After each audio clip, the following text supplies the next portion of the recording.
एक गांव था जहां बाहर से सब कुछ देखने में अच्छा लगता था, लेकिन वहां के सभी लोग बीमार पड़े रहते थे क्योंकि गांव के कई हिस्सों में एक अजीब पेड़ लगा हुआ था जिसकी वजह से यह बीमारी फैल रही थी।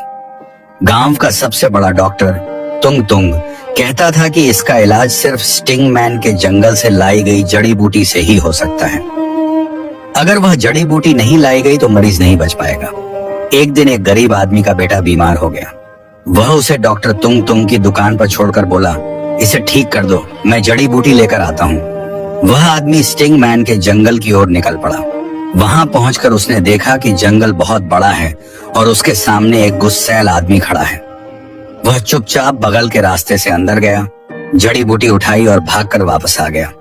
जब वह डॉक्टर तुंग तुंग के पास पहुंचा और जड़ी बूटी दी तो डॉक्टर हैरान हो गया। फिर उसने स्टिंग मैन को फोन करके कहा, तुम ठीक से काम नहीं कर रहे हो। कोई आदमी जड़ी बूटी ले आया और तुम्हें पता भी नहीं चला। कुछ देर बाद डॉक्टर बाहर आया और बोला, मुझे माफ कर दो, तुम्हारा बेटा मर गया। यह सुनकर वह गरीब आदमी बहुत रोया। उसने कहा, मैं जड़ी बूटी लाया था, फिर भी मेरा बेटा नहीं बचा। इसके बाद जो भी मरीज डॉक्टर के पास आता, कोई भी नहीं बच पाता। इसी गांव में इंस्पेक्टर राय और मिस्टर हिप हॉप रहते थे। दोनों अच्छे दोस्त थे, लेकिन वे कभी बीमार नहीं पड़ते थे क्योंकि वे गांव में कम रहते थे। एक दिन इंस्पेक्टर राय को फोन आया। उसकी माँ ने कहा, बेटा मैं बहुत बीमार हूँ, जल्दी आ जाओ। राय तुरंत गांव पहुंचा। वहां उसने देखा कि बहुत लोग बीमार हैं।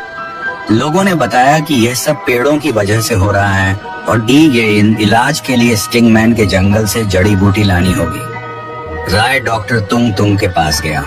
डॉक्टर ने वही बात दोहराई। फिर राय जंगल पहुंचा और स्टिंग मैन से भिड़ गया। गुस्से में आकर राय ने उसे गोली मार दी और जड़ी बूटी लेकर वापस आ गया। राय ने डॉक्टर से कहा, अगर मेरी माँ नहीं बची तो तुम भी नहीं बचोगे। लेकिन कुछ देर बाद डॉक्टर ने कहा, मुझे माफ कर दो, मैं तुम्हारी माँ को नहीं बचा पाया। राय ने अपनी माँ का अंतिम संस्कार किया। राय के जाने के बाद डॉक्टर ने स्टिंग मैन को फोन किया। तब सच्चाई सामने आई। डॉक्टर तुंग तुंग और स्टिंग मैन दोनों मिलकर यह धोखा कर रहे थे। स्टिंग मैन लोगों को मारता और डॉक्टर इलाज के नाम पर पैसे कमाता। राय को शक हुआ। वह रात में चुपचाप डॉक्टर के घर गया। वहां उसने ढेर सारे पैसे और जड़ी बूटियां देखी। उसे सब समझ आ गया। अगले दिन राय ने डॉक्टर को पकड़ लिया और सच्चाई उगलवा ली। फिर राय ने पहले डॉक्टर तुंग तुंग को मार दिया और असली दवाई पूरे गांव में फैला दी। उस दिन के बाद गांव के सभी लोग ठीक हो गए, लेकिन स्टिंग मैन यह सब सुनकर पहले ही भाग चुका था।